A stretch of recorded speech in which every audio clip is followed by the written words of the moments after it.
저도 시험 다가오면 그런 생각을 해요. 아유, 하루만 먼저 갔다 오면 얼마나 좋을까. 그럼 나한테 1시간만 주지. 쓱 보고 쓱 말할 수 있는데. 진짜로. 그런 생각이 들어요. 근데 그게 나쁜 생각하면 안 되지. 그리고 미래를 갔다 온다면 로또 번호 좀 보고 오고 싶죠? 더도 말고 한 20억만 되면 좋겠어요. 그죠? 네. 꿈도 야무져요. 봐봐요. 봐봅시다. 돈이 근데 많다고 행복한 건 맞아요. 그래서 그건 오해하시면 안 돼요. 그렇죠? 없을 뿐이지. 맞잖아. 그러면 건축 허가와 관련된 문제가 나와 있어요. 허가 대상 건축물 있습니다. 틀린 걸 물어보고 있는데 요건 제가 상급 레벨로 문제를 넣어놓긴 했어요. 근데 이걸 자꾸 볼 때만 느끼는 건데 이건 충분히 맞출 수도 있었겠다 싶기도 합니다. 보게 되면요. 그럼 이게 뭐 때문에 이런 말씀을 드리는 거냐면 봐요. 일단 68페이지, 72페이지 적어놨었는데 그림책의 68페이지 먼저 보시면은요. 68페이지에 제가 용어정의 나올 때 이 말씀을 드렸어요. 그러면 건축물이라는 것의 정의와 관련된 부분을 설명을 드리는 건데 우리가 건축물에 대한 부분의 정의를 얘기할 때 매번 얘기하는 경우처럼 토지에 정착해 있는 공작물이 있는데 지붕, 엔드, 기둥, 오와 벽이 있다. 지붕, 엔드, 기둥, 오와 벽이 있다. 이게 원래 건축물이에요. 지붕, 엔드, 기둥, 오와 벽이 있는 걸 뭐라 부른다? 건축물이라고 하는 거죠. 근데 문제는 뭐냐면 이 건축물에 이런 식으로 굴뚝 같은 게 딸려 있대요. 그리고 담장도 있고 대문도 있대요. 그럼 이와 같이 딸린 시설물이 있다는 거죠. 주된 건물에 딸린 시설물. 그러면 이 딸린 시설물은 뭘까? 단순한 축조 신고하는 공작물일까? 얘도 건축물일까? 건축물이라는 거야. 딸린 시설물도 건축물로 본다는 거지. 시작. 딸린 시설물도 건축물로 본다는 거야. 그러면 이렇게 만약에 옹벽 담장 같은 게 딸려 있다라고 한다면 이것도 건축물이기 때문에 밑에 있는 것처럼 축조 신고하는 공작물일 수가 없다는 거야. 딸려 있다면. 근데 만약에 이런 옹벽 담장 같은 게 딸려 있지가 않고 따로 분리가 돼 있어. 따로 분리가 돼가지고 옹벽을 만들어 담장을 만들어. 그러면 따로 2m 넘으면 축조 신고를 해야 되거든. 그렇죠? 그러니까 이것만 알아도 그건 맞출 수 있는 문제예요. 왜? 옹벽 같은 게 2m 넘게 주된 건물에 딸려 있는 것이 아니라 별도로 분리가 돼 있다면 축조 신고하지만 딸려 있는 경우는 뭐가 됩니까? 같은 건축물로 봐야 되기 때문에 별도의 축조 신고가 필요 없다는 거거든. 이걸 답으로 낸 게 이 문제의 답이었던 거야, 사실은. 그러니까 어떻게 보면 요 지금 67번 문제는 사실은 용어정의 문제라 봐도 괜찮을 것 같아. 답이 그거니까. 그렇죠? 그 다음 봐봐. 또 하나. 그리고 우리 그림책에서 건축의 허가와 관련된 부분에 대해서 이제 68페이지 말고 72페이지에 건축 허가 절차 부분이 나오잖아요. 이 중에서도 허가권자가 누구입니까? 라고 하는 부분이 이제 윗부분에 이제 언급이 돼 있어요. 건축법에서 건축물을 건축하고자 합니다. 그러면 이 건축물을 건축할 때 그 건축물을 허가하는 허가권자가 누구겠습니까? 허가받아 건축물을 지면 그 건축물의 건축은 적법해집니다. 이렇게 얘기한단 말이에요. 그러면 원칙적인 뭐다? 허가권자의 레벨과 관련된 부분은 특별자치시, 특별자치도, 시장군수, 구청장이 뭐야? 허가권자입니다. 그러니까 서울특별시 같으면 종로구청장이 허가권자가 되는 거예요. 그렇죠? 하지만 그 중에서 큰 건물 21층 이상 된다라거나 연면적 합계 10만 이상 된다면 특별시장, 광역시장 허가를 받게 됩니다. 근데 만약 그것이 공장이나 창고나 심의를 거친 경우라고 한다면 굳이 특광으로 안 가고 구청장이 허가하는 예외를 인정할 때도 있습니다. 그래서 매번 얘기하는 거 건축법은 공장만 나오면 이뻐해요. 빠라빠빠 건축법은 공장만 이뻐해.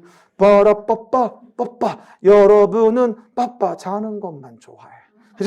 그래서 건축법은 공장만 이뻐하거든요.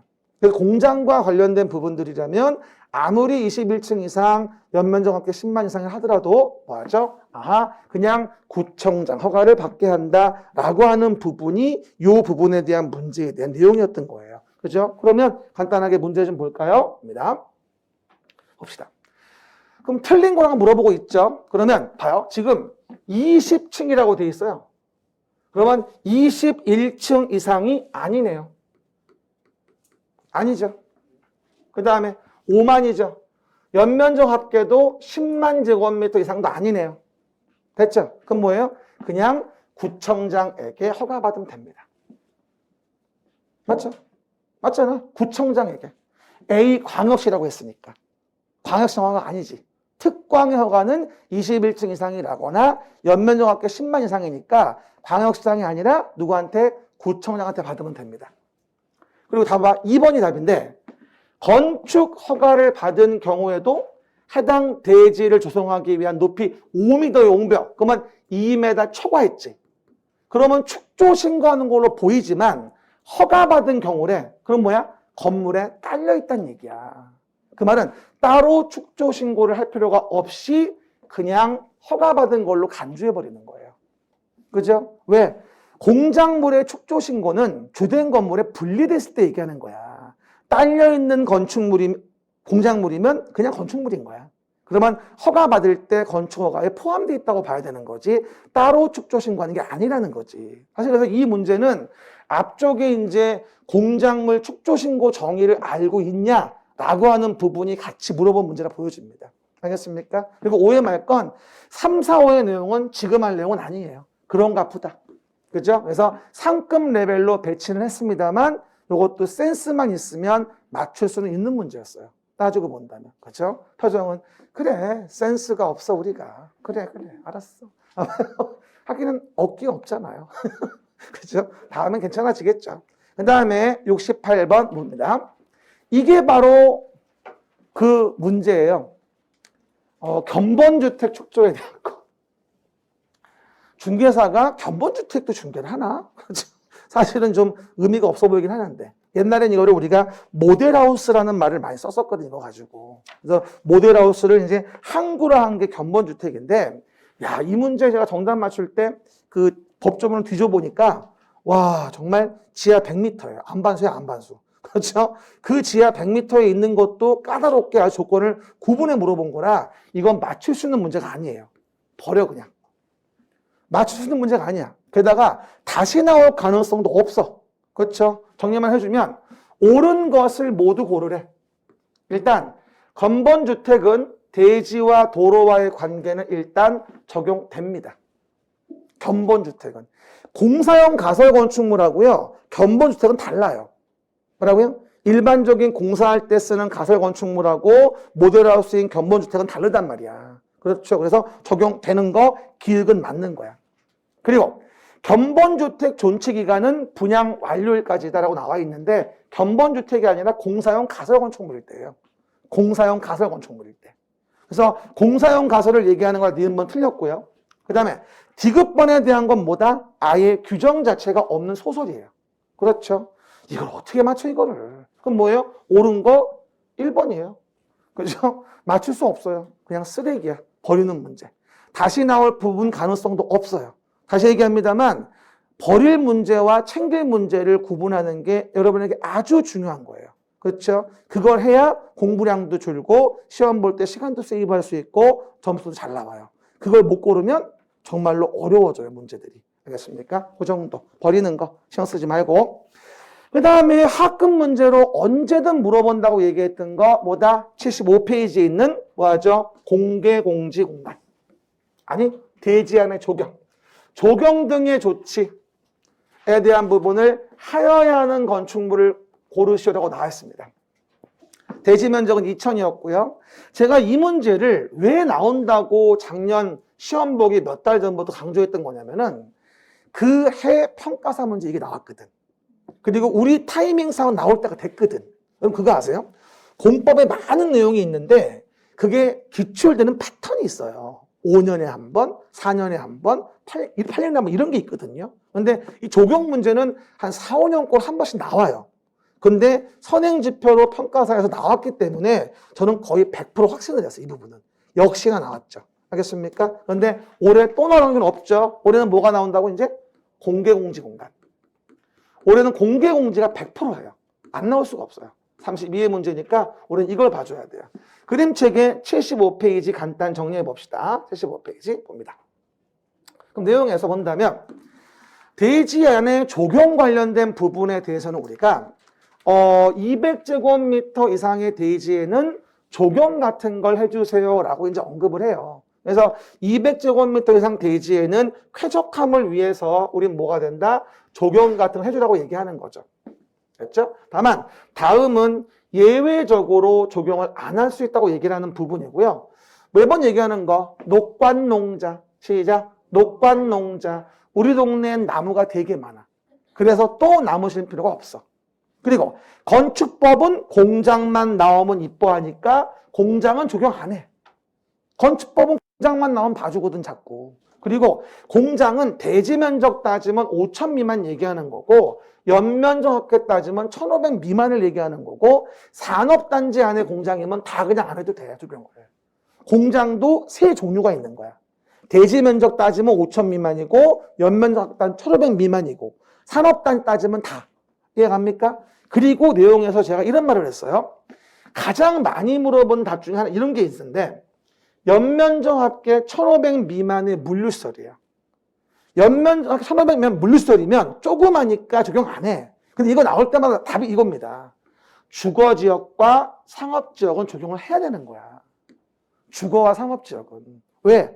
아무리 1,500 미만의 물류여도 우리의 주요 활동 무대 아니겠습니까? 우리의 주요 활동 무대니까 적용을 하는 게 맞겠죠. 요거 다루면 벌써 3번 나오는 것 같아 벌써. 그렇죠? 잘 나오는 부분이죠. 하지만 올해는 안 나올 것 같고 우리 32회 때는 이게 나올 거예요. 조경 말고 공개 공지. 빈 땅을 오픈해라. 시작. 빈 땅을 오픈해라. 공개 공지야 이게.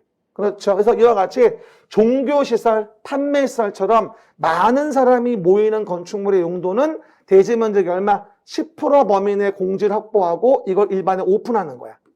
그럼 소규모 휴게휴식의 시설을 만들어서 지나가는 삐뿔들 뭐 할 수 있게 쉬어갈 수 있게 공개공정관을 만들어주라는 얘기죠. 그래서 해당 지역이 어디냐, 해당 용도가 어디냐, 얼마만큼 완화해 주냐, 얼마만큼 해당 내용 부분을 설치해 줘야 되냐 이런 부분을 공부하는 거라 앞으로 10개월 동안 계속 반복할 거니까 눈 떠보면 맞힐 수밖에 없을 거예요. 눈 감으면 못 맞춰요. 알겠습니까? 눈 떠야 맞추는 거지. 이 얘기입니다. 그래서 이제 해당 문제에 대한 부분들 우리가 정리해 본다면 봅니다. 상업지역에 건축하는 물류시설. 답이 1번이에요. 물류시설은 건축물의 연면적 합계가 1,500 미만이면 해당 내용 부분을 적용하지 않을 수 있지만 상업지역이면 어쨌든 해야 되거든요. 그래서 정답은 1번이 되어집니다. 그리고 두 번째는 이제 공장이라는 말이 보이는데 대지 면적이 5,000 미만이니까 적용 안 하겠죠. 대지 면적이 5,000 미만이라 공장 적용 안 하지. 그렇죠? 그 얘기. 가설 건축물 안 하고요. 그다음 녹지 지역 안 하고요. 축사 안 하고요. 이해갑니까? 이래서 적용 안 하는 부분들 알아두고 1번 내용이고 이번에 답은 공개 공지를 물어볼 가능성이 거의 100%다. 여러분 내년도에 이맘때 이 수업을 또 할 거예요. 전 정규 특강이니까 이게. 그래서 그때 가면 또 이 문제를 보고 있겠지. 공개 공지 공간을. 그렇죠? 아무도 압니다. 봐봐. 한 페이지 봅시다. 그러면 면적 등의 산정 방법이라고 하는 70번 문제가 나오네요. 이 면적 등 산정 방법은 우리가 68페이지하고 77페이지 제가 몇 가지를 정리해 줬었는데요. 일단 우리가 층고와 관련된 부분을 얘기할 때 68페이지 먼저 펴보세요. 68페이지. 봐요. 그러면 지하층과 관련된 걸 제가 여기 68페이지 왼쪽 밑에 설명을 드렸는데 요즘에는요, 이 건축법이 용어 정의를 여기에서만 물어보는 게 아니라 뒷부분의 본론을 물어볼 때 용어를 같이 물고 넣어줘요, 같이. 그러니까 어떻게 보면 용어가 한 문제가 아니라 지금 서너 문제일 수도 있는 거예요, 계속. 뒷부분에 본론이 나오면서 용어를 같이 물어보거든, 지금. 봐봐. 그러면 지하층의 의미가 뭐라 했어요, 제가? 지하층은 일단 방의 바닥이 지표면이라는 거에 아래쪽에 있는 거예요. 방의 바닥이 지표면 아래에 있다. 이걸 지하층이라고 해. 근데 어느 정도 방의 바닥이 지표면 밑에 있어야 하는 거냐라고 한다면 봐요. 왼쪽에 이거의 높이와 오른쪽에 요거의 높이. 이걸 뭐 하죠? 평균을 내요. 대지가 경사가 졌으니까. 그렇죠? 그러면 요 평균 높이가 층 높이의 2분의 1 이상 되면 이걸 뭐라 그래요? 우리가 지하층이라고 합니다. 그럼 만약에 방의 바닥으로부터 지표면까지에 대한 평균 높이가 2m였고 층 높이가 4m였다면 이건 지하층이 되는 겁니다. 됐죠? 근데 뭘 물어봤냐 이번에. 그러면 층 높이라는 건 그럼 뭘 얘기하는 거냐? 봐봐. 체크해봐. 층 높이는 여기 윗면부터 위층 윗면까지예요. 뭐라고요? 층 높이는 뭐다? 윗면부터 위층 윗면까지인 거야. 이걸 층 높이라고 해요. 그림에 표시해 놓은 거고. 윗면부터 위층 윗면까지야. 이해 가셨죠? 아랫면이 아니고. 그러니까 아랫면은 안 풀리는 거야. 아랫면이 아니라 윗면부터 윗면. 이게 층 높이의 원정이에요. 이해 가시겠죠? 그리고 오해하지 말 건 이와 같은 지하층은 설치를 독려하기 위해서 층수에서 제외시켜요. 그리고 용적률을 산정할 때도 연면적에서 뭐가 됩니까? 제외가 됩니다. 용적률 산정 시 연면적 제외. 그래서 지하층 관련된 각종 내용들이 이번에 그 문제와 연결시켜가지고 뭐가 된다? 물어봤구나 라고 봐도 별 무리가 없다라고 이해할 수 있는 거죠. 그렇죠? 그리고 나서 또 하나, 우리 78페이지 보시면 건축물의 면적과 높이와 관련된 부분이 이제 우리 78페이지의 내용들 77페이지 펴봐요. 나와 있습니다. 그러면 여기서 내용을 봤을 때 우리가 면적과 관련된 부분들을 확인해 보자고 얘기를 하죠. 그러면 그 중에서 봐요. 연면적. 용적률 산정 시 연면적 제외 지하층 나와 있죠. 지상의 주차용 공간, 피난 안전구역 면적. 이런 부분들은 용적률 산정 시 연면적을 제외하고 그리고 또 하나 각 층마다에 있는 면적을 뭐라 불러 우리가? 각 층마다에 있는 걸 바닥 면적이라고 하지. 각 층. 또는 일부 벽기둥 둘러싸인 거. 이 중에서 생활 폐기물 보관한 면적. 이 부분은 바닥 면적 제외가 됩니다. 우리 그러니까 예전에는 여러 동을 모아서 생활 폐기물 보관하는 한 개만 주다가 요즘엔 생활 폐기물 보관하는 면적을 바닥 면적 아예 빼줘버리니까 동마다 다 두고 있는 거예요, 지금. 과거에는 규제가 심해가지고 몰아서 한 군데만 뒀던 거고. 그럼 일하기 힘들겠지. 옮기기도 힘들고. 그렇죠? 제가 저번에 집에 있는 10몇 년 된 책들을 다 정리를 했거든요. 와, 양이 장난이 아니더라고요. 그리고 그 다음 주 월요일에 그 수고해 가는 거 봤는데 너무 미안하더라고요. 아저씨를 못 들어. 책이 워낙 많아가지고서. 책 장사도 하는 책만 많아서 집에. 치웠더니, 어머, 방이 얼마나 깨끗한지 몰라요. 그렇죠? 보지도 않는 걸 미련 남아가지고 그냥 딱 쌓아놨다가 쓰레기만 되고, 가서 팔 걸 그랬나? 고물상에다가? 표정은 알았어요. 미안해요. 이 얘기 내용 부분이고요. 그 다음 다음 페이지 봐봐요. 높이와 관련된 부분이 다음 페이지에 있어요. 봐봐요. 제가 작년도에도 이 부분은 언제든 물어볼 수 있다고 해서 좀 봐주라고 했는데, 봐요. 높이 제한을 가하잖아요. 근데 건물이 있을 때 1층 부분이 전체가 필로티로 설치된 부분이 있어요. 그러면 그 부분은 층고에서 제외합니다. 그럼 봐봐요.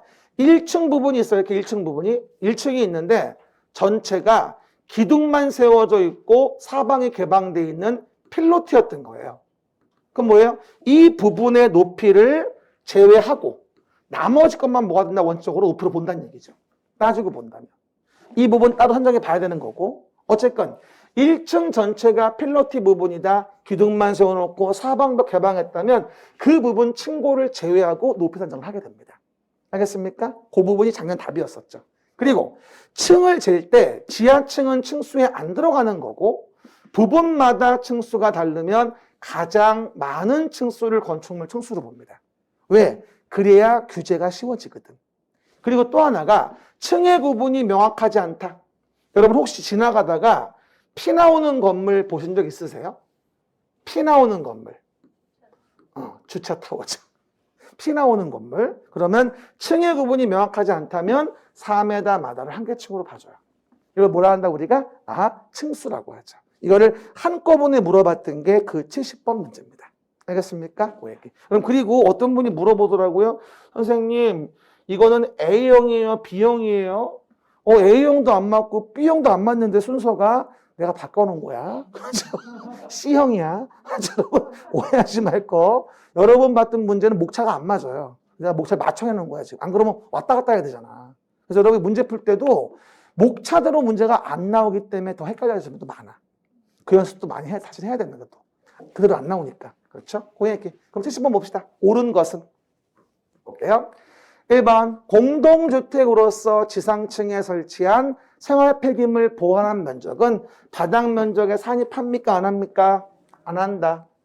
2번 지하층에 설치한 기계실, 전기실 면적은 지하층이니까 용적률 산정 시 연면적에 산입하지 않습니다. 됐죠? 3번 건축법상 높이 제한이라는 걸 가할 때 건축물 1층 전체 필로티가 설치되어 있는 경우에는 높이는 필로티 층고를 제외하고 산정한다. 답은 3번. 됐죠? 그 얘기. 4번. 층고는 방해 바닥 고조체 윗면부터 윗면으로 갑니다. 아랫면이 아니라. 층고는 뭐다? 윗면부터 윗면. 그 다음에 5번. 건물의 부분에 따라 층수가 다르면 그중 가장 많은 층수와 적은 층수를 평균을 내요. 뭐라는 거야 지금. 반올림 골고루 한다. 가장 많은 층. 그냥 가장 많은 층을 건축물 층수로 본다. 왜? 그래야지만 규제가 쉬워지거든. 가장 많은 층수를 건축물 층수로 본다. 시작. 가장 많은 층수를 건축물 층수로 본다. 내가 밑에 쪽에 다 해설 써놨어. 안 써도 돼. 나 있잖아 여기. 사실 내가 깨알로 넣어놨잖아 내가. 나 요즘에 이렇게 편집이 재밌지 요즘에. 어쨌건 보시면 됩니다. 그러면 건축 협정이죠. 옳은 거라고 나와 있습니다. 제가 건축 협정은 79페이지에다가 살짝 넣어놨는데, 그렇죠? 그 얘기 79페이지. 건축 협정 관계된 부분은 일단 의미만 좀 이해를 해보면 이렇습니다. 이건 좀 어려운 문제라서 지금 다 설명드리기 힘들어요. 봐요. 일단 건축 협정의 의미를 먼저 알아봅시다. 건축협정은 뭐냐면 보시는 바와 같이 봐요. 여러 개의 필지에 땅이 있죠. 근데 이 필지는 보시는 바와 같이 도로에 안 접혀져 있네요. 그러다 보니 효율적인 이용이 저해돼요. 요 옆에 필지랑 또 사이가 안 좋으면 맨날 싸우겠죠. 그렇죠? 뭐 하죠? 지상권 건다, 안 건다, 안 한다, 뭐다 싸우겠지. 이렇게 보나마나. 그러다 보니 효율적 이용이 안 돼요. 그럼 이런 경우는 뭐다? 이렇게 묶어서 야 하나의 대지마치로 쓰기로 합의를 보자. 이걸 우리가 건축협정이란 말을 써요. 한 필지가 아니지만 한 필지 마치인 것처럼 쓴다는 얘기예요. 전원이 합의를 해서. 그래서 뭐가 된다 우리가? 전원의 합의로. 뭐다? 전원의 합의에 대한 부분은 오해하지 말고 누구의 합의다? 소유자 등. 즉 토지 건물 소유자, 지상권자 다 포함해서 전원의 합의로 건축물 건축, 대선 리모델링 협정을 체결할 수 있는 걸 건축협정이라고 합니다. 그리고 하나 오해하지 말 건 협정을 폐지하는 경우 있죠. 협정을 폐지한다면 이럴 땐 과반수동이에요. 전원이 아니라. 왜? 족쇄가 될 수 있거든. 그래서 폐지할 땐 과반수, 설정할 땐 전원. 이걸 연말에 많이 강조했는데 이게 나왔더라고요. 이번에 보니까. 그렇죠? 그 정도. 그래서 우리가 이와 같은 동네에다가 우리는 협정 체결 가능하다. 그리고 만약에 둘 이상의 도시에 걸쳐 있다면 과반이 속하는 인가권자의 인가를 받는 거죠. 과반이 속하는. 그렇죠? 그리고 다음의 것을 통합 적용할 수 있고 또 하나 이 5번 내용이 문제가 나왔었는데 승계 달리 정하지 않는 한 건축협정 공고된 후 협정 체결자로부터 권리를 이전받은 자가 있어. 아까 ABC의 필지가 소유권이 바뀐 거지. 그러면 나는 새로운 사람이야. 니네 협정 인정할 수 없어. 이러면 말이 안 되죠. 그래서 뭐가 된다? 설정받은 자는 지위를 승계합니다. 요거 승계하지 않는다고 나온 게 아마 뭐하죠? 해당 내용 부분. 아니다. 옳은 거 물어봤구나. 어쨌건 요게 답이었습니다. 그러면 문제 좀 봐봅시다. 문제 건축법 마지막 문제입니다. 봐봅시다. 옳은 거. 해당 지역의 토지 건축물 소유자 전원이 합의하면 지상권자가 반대하는 경우도 협정 체결할 수 있다. 지상권자는 그 토지 위에 지상물을 존치할 권리가 있는데 지상권자가 반대하면 해결할 수 있다고? 말도 안 되지. 지상권자 포함해서 전원을 얘기합니다. 됐죠? 두 번째. 또 협정체결 대상지가 둘 이상 시군구에 걸쳐 있다면 시도로 가는 게 아니라 과반이 속하는 시군구로 갑니다. 뭐라고요? 과반이 속하는 시군구로 가서 인가를 받으면 되는 거지. 뭐가 된다? 시도에 인가를 받는 게 아닙니다. 아까 그림책에 있었죠. 그 다음에 협정 체결자는 뭐하죠? 인가받은 사항을 변경한다. 이것도 여러분 제가 매번 드린 얘기인데 변경은 원절차 똑같아요. 원래가 인가면 봐봐. 원래가 인가면 변경도 인가예요. 원래가 허가면 변경도 허가예요. 대원칙 팁이에요. 어디 가나 그래. 변경은 원래가 허가면 변경도 허가, 원래가 인가면 변경도 인가입니다. 경미한 규정은 따로 돼 있어요, 항상. 경미와 관련된 부분이 아니면 원래대로 똑같이 가야 한다고 외우셔야 돼, 그냥. 원래 허가면 변경도 허가. 원래 인가면 변경도 인가. 알겠습니까? 원래 신고면 변경도 신고. 똑같아요. 경미한 변경은 논외로 하고. 알겠습니까? 그 정도. 그겁니다. 그리고 여기 과반수의 동의를 얻는다는 말도 없어요. 변경할 땐. 이 말도 없습니다. 그냥 국토교통부령으로 정하는 바에 따라 이런 것만 나와요. 변경에 대한 부분은 과반수 동의라는 말도 없어. 됐죠? 그리고 건축협정을 뭐 한다고 나오죠? 폐지한대요. 폐지하면 과반수. 폐지면 과반수예요. 전원동의가 아니고. 폐지면 과반수. 됐죠? 그럼 남은 거 하나겠네. 5번. 답은 뭐다? 5번. 건축협정에서 달리 정하지 않는 한 협정 공고된 후 건축협정구역에 있는 토지에 관한 권리를 협정 체결자로부터 이전받은 자도 협정 체결을 따라야 된다. 승계된다는 걸 물어본 거죠. 이것도 센스 있으면 답은 맞출 수 있어요. 어렵다고 얘기를 합니다만 들어보니 이해는 가죠. 그죠? 그래서 맞출 수 있는데 어렵게 느껴져. 사이즈가 딱 보기에는. 그죠? 그 정도. 그럼 마무리. 주택법입니다. 주택법. 마무리 합시다. 주택법에 대한 부분은 7문제다라고 얘기를 하고요. 항상 뭐라 했어요? 이건 단순한 건축물이 아니라 30호, 30세대 이상의, 시작. 30호, 30세대 이상의 뭐를? 주택의 단지. 30호, 30세대 이상의 주택 단지를 뭐하죠? 짓는 걸 얘기하는 거죠. 이거를 건설하고 공급하고 관리하는 걸 공부하는 게 주택법의 내용인데 사실은 몇 년 전만 하더라도 주택법이 건설 파트에 대한 부분이 주로 문제가 나오면서 5개까지는 맞출 수 있었거든요. 근데 요즘엔 아니야. 요즘에 아까 봤듯이 3개 정도는 넘사벽이 나옵니다, 요즘에. 그래가지고 상급 레벨이 3문제쯤 나와서 주택법도 이제 깊이 파는 게 아닌 것 같아. 그렇죠? 적당히 나올 만한 부분만 정확하게. 그래서 4개를 건지는 거야. 그렇죠? 봐봐요. 용어 정의 굉장히 중요하죠. 건축법 용어는 반드시 나오는 부분입니다. 이번에도 준주택, 국민주택, 부대시설, 복리시설, 간선시설 물어봤던 부분이고요.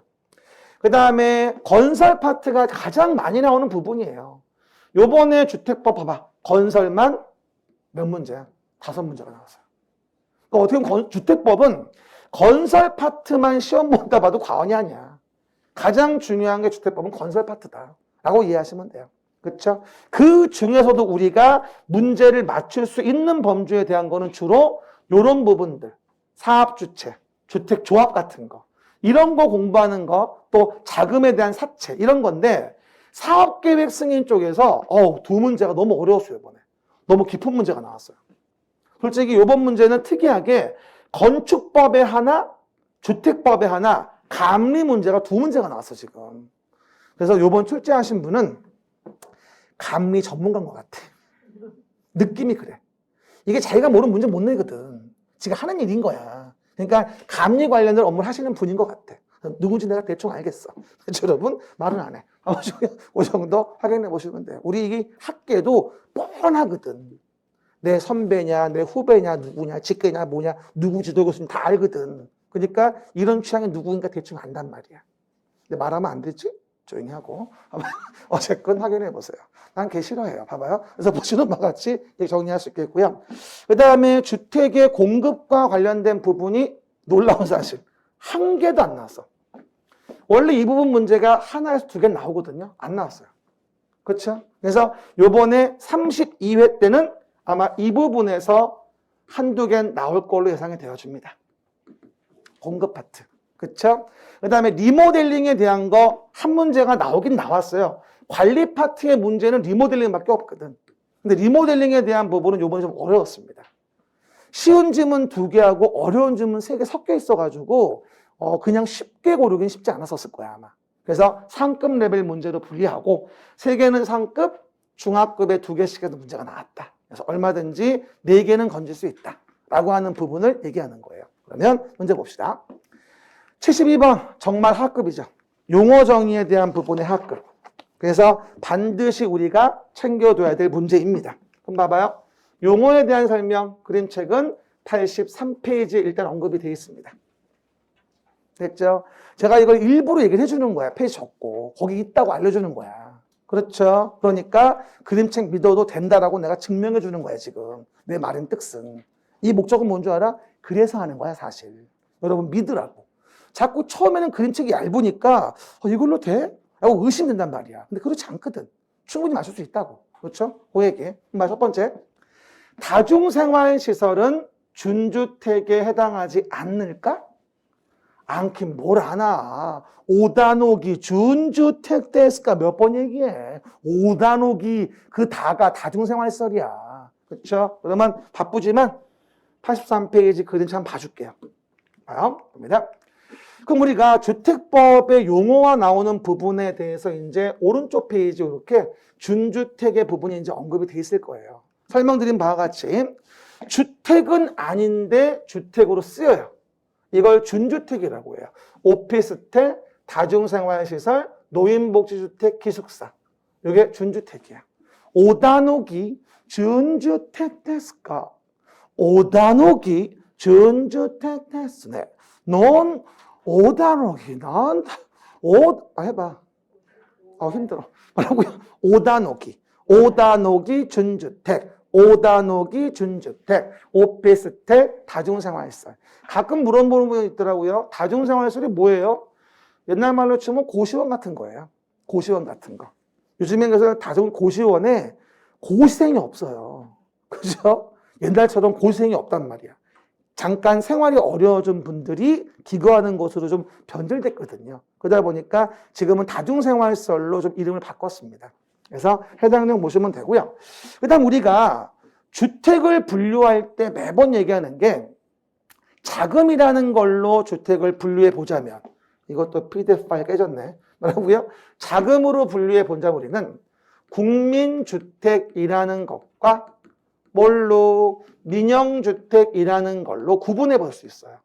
한마디로 공적 자금에 투입이 됐다. 그러면 국민주택이에요. 그러면 공적 자금 투입이 됐으니까 많은 세대가 이득을 보기 위해서 그 규모도 규제를 해요. 이걸 국민주택 규모라고 하죠. 오른쪽에 보시면. 그러면 국민주택 규모는 뭐가 된다? 전용 면적 85 이하거든. 수도권이 아니고 도시가 아닌 읍면이면 100까지 가능하고. 그럼 봐봐. 수도권이면 85 이하면 되는 거잖아. 그러면 84면 85 이하가 됐잖아. 그렇잖아. 근데 이걸 틀렸으니 뭘 맞추냐고, 뭘 도대체가. 미치는 거지 아주 그냥. 답은 2번이야 그래서. 84. 85 이하잖아. 이해 가시겠습니까? 됐죠? 그 얘기. 그리고 지금 뭐 수도권이고 수도권이 아니고 안 써졌지만 어쨌든 83은 들어가잖아 그 안에. 이해 갑니까? 그리고 오른쪽에 시설을 분류해 본다면 부대시설과 복리시설과 간선시설이 있는데 봐요. 부대시설은 없으면 못 사는 거. 부대. 복리시설은 없어도 살아. 불편한 거. 부대, 복리. 그리고 봐봐요. 간선시설의 의미를 오해하지 말까 봐요. 간선시설은 단지 안과 단지 밖에 기간시설, 단지 안과 단지 밖에 기간시설 연결시켜. 이걸 간선이라고 해요. 그러면 단지 안에 있는 기간시설과 단지 밖에 있는 기관시설을 연결시키는 게 간선시설이거든. 그러면 간선이란 말은 반드시 뭐가 나와야 돼? 간선이 맞으려면 반드시 있어야 할 지문이 연결이란 단어가 있어야 되는 거야. 간선이기 위해서는. 그지? 근데 봐봐.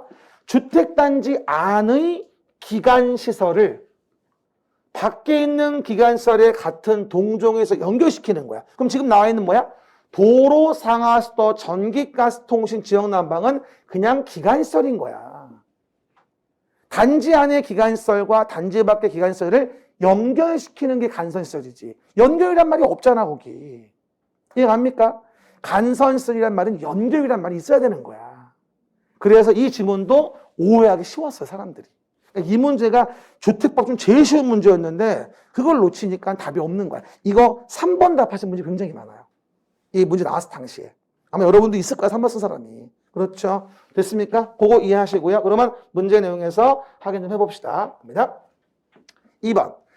주택도시기금으로부터 자금을 지원받아 건설 개량됐다. 그러면 공적 자금의 지원이 있었고 규모도 85 이하로 맞으니까 정답은 2번.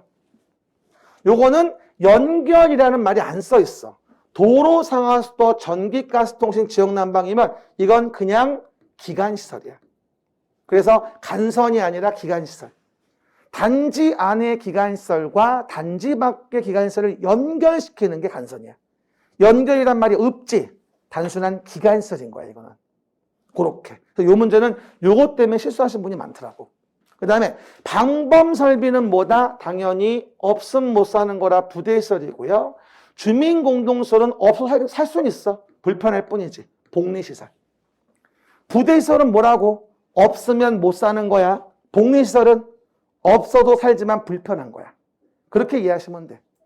여러분들 어떤 분들이 방범설비가 뭐 있어요? 없는 것 같은데 경비실 있잖아. 뭐라고요? 다 방범설비들이 가지고 온다. 그런 것들도 일종의. 알겠습니까? 그 정도.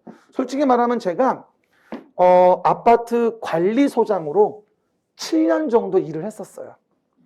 대학 졸업했을 때. 왜 했을까? 취직할 데가 없었거든. 그때는 우리가 IMF 때였어. 그렇죠? 그래서 막 인턴제 막 50만 원 받을 때야, 그 당시가. 그죠? 되게 늙어 보이죠, 그러니까. 나도 염색 좀 해야지. 관심 없고. 봅시다. 리모델링에 대한 문제가 나와 있네요. 한번 말해. 리모델링. 요거 조금 어려운 문제예요. 그래서 이제 틀린 거라고 돼 있는데, 리모델링은 사실은 관리 파트에 나오는 부분과 연결돼서 물어보는 부분이거든요. 그래서 우리가 84페이지가 왼쪽 위에다가 리모델링 정의를 살짝 넣긴 했는데, 이건 지금 말하기는 너무 어렵습니다. 단만 얘기하면 사업비에 관한 사항은 세대수가 증가되는 리모델링 하는 경우 수립하여야 하는 권리변동계획 포함되지 않는다. 당연히 권리변동계획에 포함됩니다. 그런가 보다 상급 레벨로 인정할 수 있습니다. 그렇죠? 이거는 맞추긴 좀 힘들었을 거야, 아무래도. 그렇죠? 그래서 우리가 나중에 진도 나갈 때 얘기해 줄게요. 답은 3번. 일단 간단하게. 여러분, 요 문제에서 아시는 문제는 4번, 5번밖에 없어, 지금. 증축형 리모델링이면 위험하니까 안전진단을 거쳐야 한다고 얘기했고, 수직 증축형 리모델링이라고 한다면 14층 이하면 2개 층까지. 14층 이하면 뭐야? 2개 층까지. 이해갑니까? 그래서 해당 내용 수직 증축할 수 있잖아. 그렇습니까? 두 지문을 알 수 있는 지문이야. 그리고 1, 2, 3번은 잘 모르겠는 거지, 사실은. 그렇죠? 근데 사실은 조합이 아니라 입주자 대표회의가 리모델링을 진행하면 전원 동의를 받아야 돼. 조합을 만들면 동의 비율이 따로 있단 말이에요. 근데 사실은 전원 동의를 받는 게 어려워서 조합을 만드는 거야. 조합은 동의 비율 따로 있으니까 좀 더 경미하지. 그리고 리모델링은 원래 시군구에게 허가받는 게 맞아요. 원래는. 그죠? 그 리모델링으로 그거 기억나요? 증가되는 세대가 30세대 이상일 때만 사업계획 승인을 받아요. 리모델링으로 증가되는 게 30 이상이 안 되면 원래 허가사항이거든, 이게. 표정들이 아유, 그래 넌 좋겠다, 많이 알아서. 아유, 속상해. 봐봐요. 그러면 그림책의 84페이지 왼쪽에 보시면 리모델링과 관련된 부분이 언급이 돼 있긴 해요. 그래서 우리가 해당 내용 봤을 때 중축이라면 안전진단 거쳐라. 그쵸? 그리고 수직 증축형 리모델링은 14층 이하면 2개 층까지다. 그죠? 써있고. 그리고 당연히 리모델링에 대한 부분에 대해서 30세대 이상으로 세대수가 증가된다면 그럴 땐 사업계획 승인을 받아요. 근데 증가 세대가 30세대 이상이 아니라면 그냥 허가받아 리모델링 하는 거야. 증가 세대가 30세대 이상이면 사업계획 승인을 받지만 증가 세대가 30 이상이 아니면 그냥 허가야, 일반적으로. 이해가셨죠? 그리고 내용에서 권리변동 계획을 수립해서 사업계획 승인이나 행위허가를 받아야 하는 건 사업비와 관련된 부분도 포함되어 있거든. 리모델링 하면 아무래도 대지사용권이나 이런 것이 바뀌어야 사실은요. 그러다 보니까 여러 가지 권리변동 계획을 만들게 되거든요. 그 부분을 물어본 거라 뭐 어려운 문제였지만 조곤조곤 읽어보면은 맞출 수 있는데 우린 조곤조곤 읽을 시간이 없어. 왜? 1분 내에 끝내야 되거든. 그렇죠? 참 쉽지 않은 것 같아요. 어쨌건 그래서 해당 내용 보시면 우리는 73번 답을 몇 번? 3번으로 이해할 수 있다는 것이고요. 그리고 다음 페이지 우리 그림책에서 사업 주체 좀 봐볼게요. 사업 주체. 이게 86페이지야. 그죠? 문제 74번 문제인데 이거는 봐요. 우리가 일단은 주택을 건설한다라고 얘기를 해요. 뭐 말이에요. 주택의 건설 다 했어요. 그러면 봐요. 주택을 건설한다면 사업의 주체가 예를 들어 주택의 자금을 가지고 여기서 사업이라는 걸 시행을 하게 되거든요. 그러면 사업의 주체가 누구냐라는 걸 먼저 보게 돼요. 그러면 그 사업의 주체에 대한 부분은 등록하고 사업해라, 등록사업자. 그리고 등록하지 않고도 사업할 수 있다, 비등록 사업자. 이렇게 얘기를 해요. 그래서 우리가 봐봐.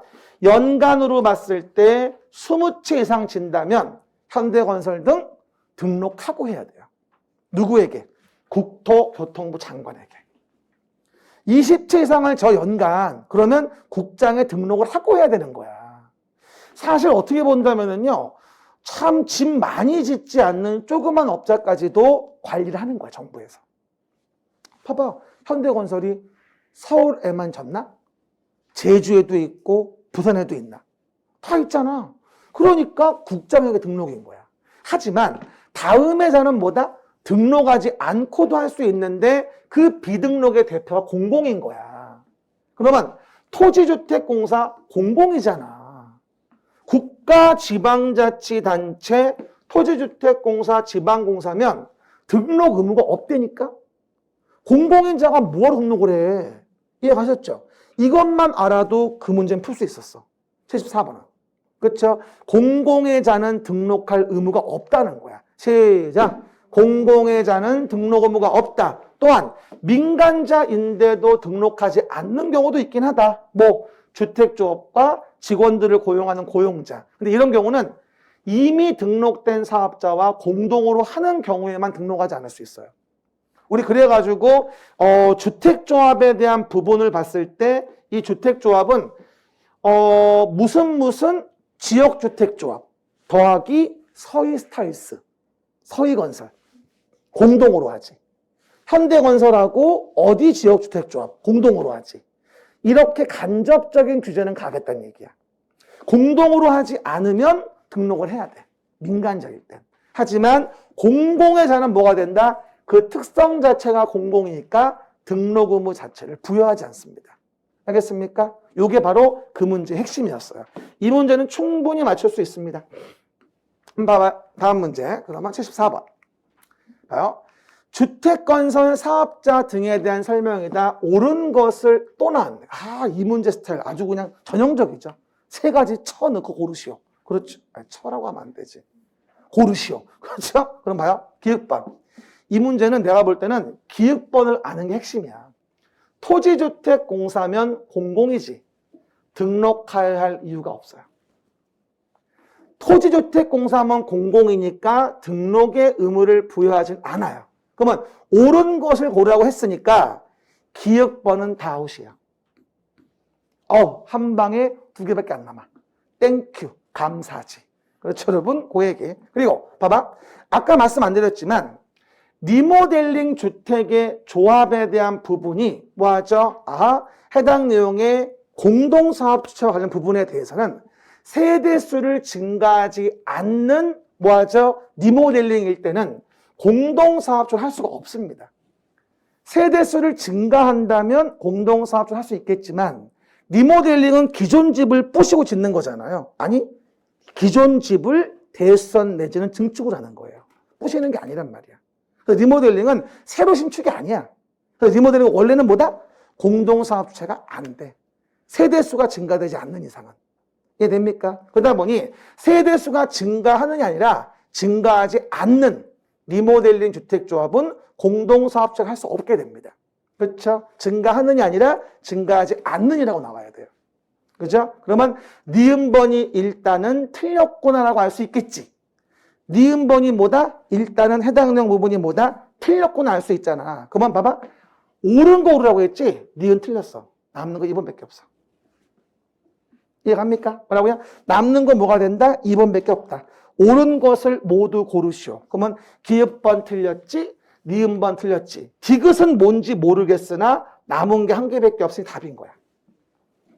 요 문제 맞출 수 있는 문제입니다. 그쵸? 한 번 더 얘기합니다. 아까 우리 공동사업 주체 얘기할 때 봐봐. 밑에 부분에서 여기 있죠. 공동사업 주체 본다라고 한다면 세대수를 증가하는 하지 않는 리모델링 조합은 공동사업체를 못합니다. 세대수를 증가할 때 공동사업체 가능한 거야 이거는. 리모델링은 새로 신축이 아니기 때문에. 이해 가셨죠? 그러면 충분히 해당 내용 부분에 대해서 풀 수 있는 문제. 그리고 자꾸 제가 요거 경우의 수를 얘기하는데 이런 문제가 잘 나오기 때문에 옳은 건지 틀린 건지 보고 정확하게 아는 게 있으면 제끼면서 시작하는 거야. 그럼 남는 게 나온단 말이야. 그러면 이 디귿번 조문을 몰라도 답은 2번밖에 없는 거야. 다시 얘기하죠. 어려운 지문은 공부해서 맞추는 게 아니야. 쉬운 거를 정확히 제끼고 남은 걸로 알아가는 거지. 됐습니까? 그걸 느끼면 오늘 훌륭하다. 그래서 답은 2번입니다. 넘어가시면 그 다음에 힘들죠. 조합과 관련된 부분이 있습니다. 몇 개 안 남았어요 이제. 두 팔 좀 들고 마지막에 기지개를. 저는요 오전 시간에 항상 수업할 때 뭘 생각하냐면 점심 뭐 먹지? 이런 생각을 해요. 그래야 좀 더 힘이 나더라고요. 이거 먹어야지. 오늘 이거 먹으러 갈까? 저번 주 금요일에 추웠잖아, 금요일날. 익선동 가서 할머니 집에 만두국 먹어야지. 그러면서 수업을 하는 거예요. 되게 맛있었어요. 칼제비에 김치만두 넣어가지고. 오늘은 딴 거 먹을 거예요. 생각해 놓은 게 있어. 보시고요. 그러면 주택법상 조합에 대한 부분이 있습니다. 봐요.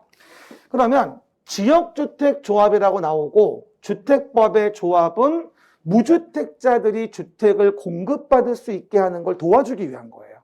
이거는 봐요. 주택법에 나오는 조합은 재개발, 재건축처럼 소유자가 만드는 조합이 아니에요. 달라 이거는.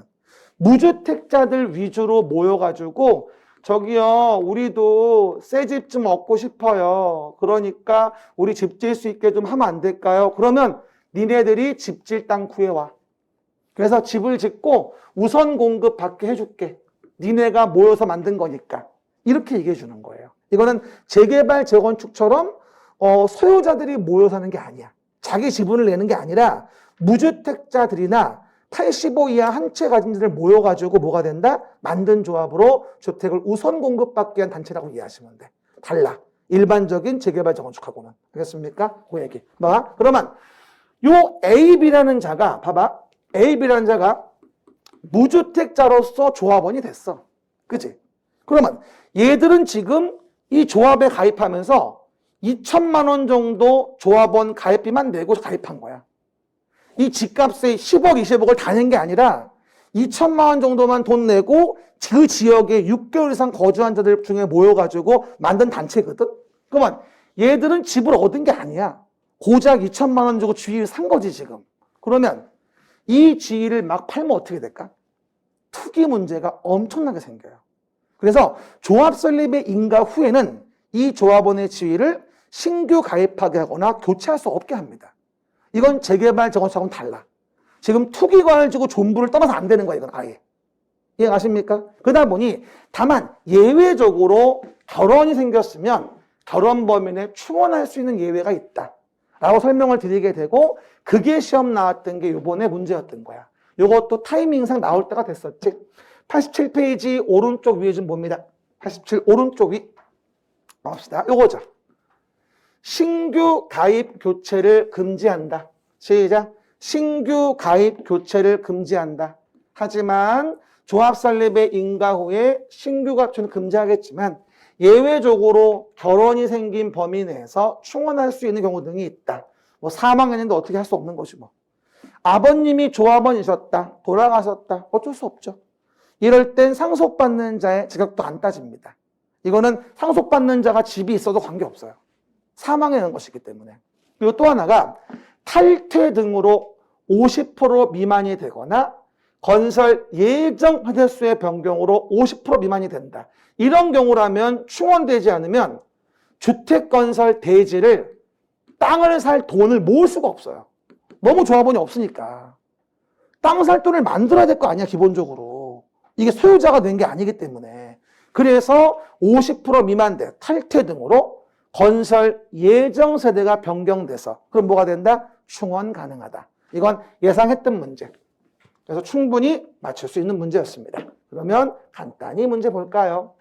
그러면 충원할 수 있는 경우다. 해당하지 않는 거 사망이다.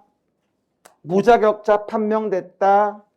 건설 예정 세대 수가 초과하지 않는 범위 내에서 조합원의 추가 모집 승인을 받았다. 그 다음에 탈퇴 등으로 조합원 수가 건설 예정 세대 수의 60%가 됐대? X. 50% 미만이 돼야 충원이 가능해요. 이건 제가 동영 때 응용지문 참 많이 줬던 문제. 똑같이 나왔어요. 그렇죠? 50% 미만이 돼야 충원과 교체 가능합니다. 땅 살 돈이 없어서 허용한 것뿐이야, 사실은.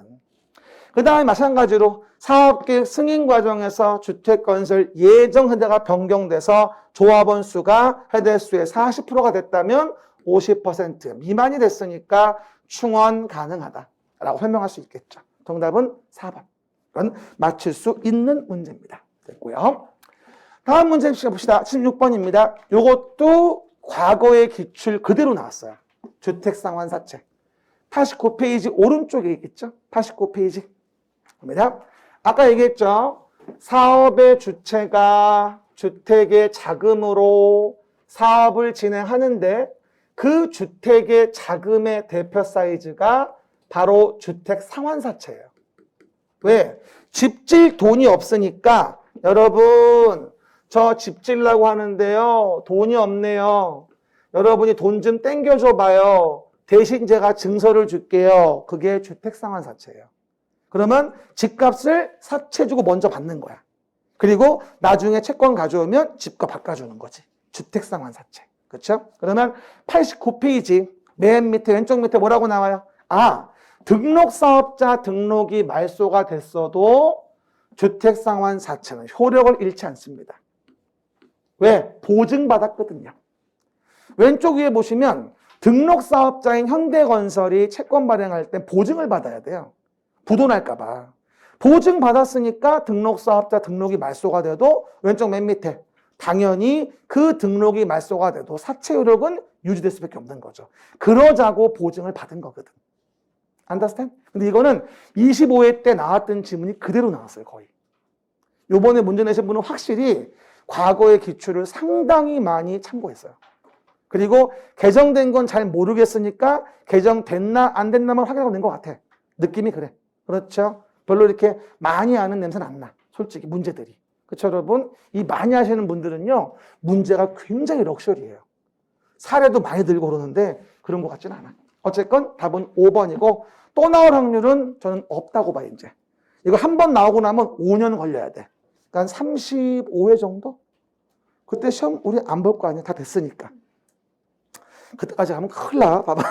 어쨌건 봐보시고요. 그 다음에 이거 아주 어려운 문제였어요. 사업계획 승인. 그죠? 사업계획 승인. 이거 맞출 수 있는 문제의 성질이 아닌 것 같아요. 그래서 마찬가지로 또 3가지 넣어놓고 옳은 것을 모두 고려서 또 나왔어요. 그죠? 그냥 92페이지 펴놓고 그냥 보시면 문제 봐봐요. 사업계획 승인을 받으려는 자는 제가 92페이지 오른쪽 위에 써놨죠. 계획서를 첨부하여 승인권자에게 제출해야 한다. 써있습니까? 오른쪽 위에 파란 색깔. 계획서 제출. 92페이지 보이죠? 그럼 당연히 뭐가 되죠? 30세대 이상으로 주택단지를 지려고 해요. 그럼 사업계획 승인을 받아야 되니까 계획서를 제출할 거 아니겠냐고요. 그럼 뭐가 된다? 기획에 대한 부분은 일단은 옳구나라고 알 수 있단 말이야. 그쵸? 기획은 옳아요. 근데 해당 내용 부분에 대해서 기획은 옳긴 한데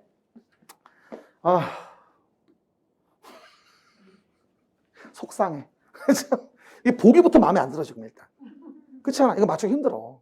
그죠? 이게 운대가 맞으면 아는 거 한 지문 있는데 하나가 딱 걸리면 답이 될 수 있는데 이런 건 맞추기 힘든 거야. 4번 말고는 다 가능성이 있는 거야 지금. 그렇죠? 그 얘기. 그 다음 봐요. 니은번. 등록사업자는 동일한 규모의 주택을 대량으로 건설하는 경우 시도에게가 아니라 일단 국장에게 형별로 설계 도서를 작성 제출하여 승인받을 수 있어요. 동일한 규모의 주택을 대량으로 할 땐. 말한 적 한 번도 없어요, 이거. 그런가 보다야. 틀렸어. 그 다음, 디귿번. 지방공사면 뭐가 된다? 항상 얘기한 거. 지방공사면 공공이죠. 그럼 지방공사면 공공이니까 여러 가지 특례가 인정될 수 있거든. 그래서 사업계획 승인을 받지 않아도 된다라고 센스를 발휘했으면 맞출 수도 있는 거고.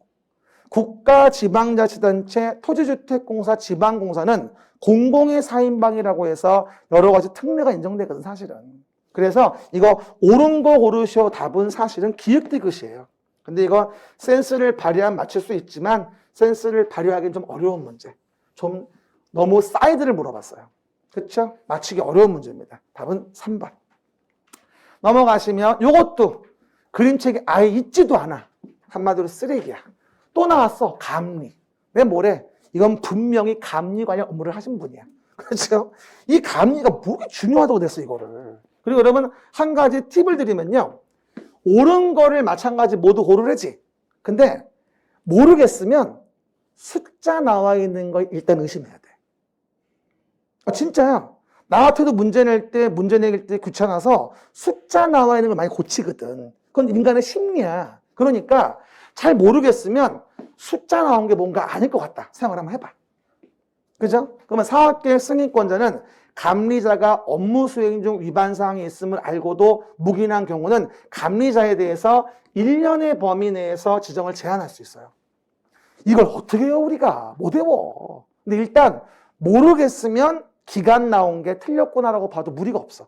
그럼 만약에 그런 센스를 발휘했다고 가정해보자고? 그러면 옳은 걸 모두 고르래. 그러면 기획번은 일단 많이 줄었네? 그렇죠? 이거는 어렵지만 개연성 남아있는 거예요, 이제. 그렇죠? 그러면 2번 아니면 5번이 답이겠네. 그렇죠? 여기 확인해 볼 수 있겠죠? 그리고 니은번 뭐가 되죠? 설계도서가 지형 등에 적합한지 등 확인은 감리자의 업무에 해당합니다. 이건 일반적인 얘기야. 맞는 질문이고요. 감리자는 업무를 수행하면서 위반 사항을 발견했을 때에는 지체 없이 시공자, 사업주체에게 위반 사항을 통지하고 7일 이내에 뭐가 되죠? 승인권자 내용을 보고해줘야 돼. 맞는 얘기야.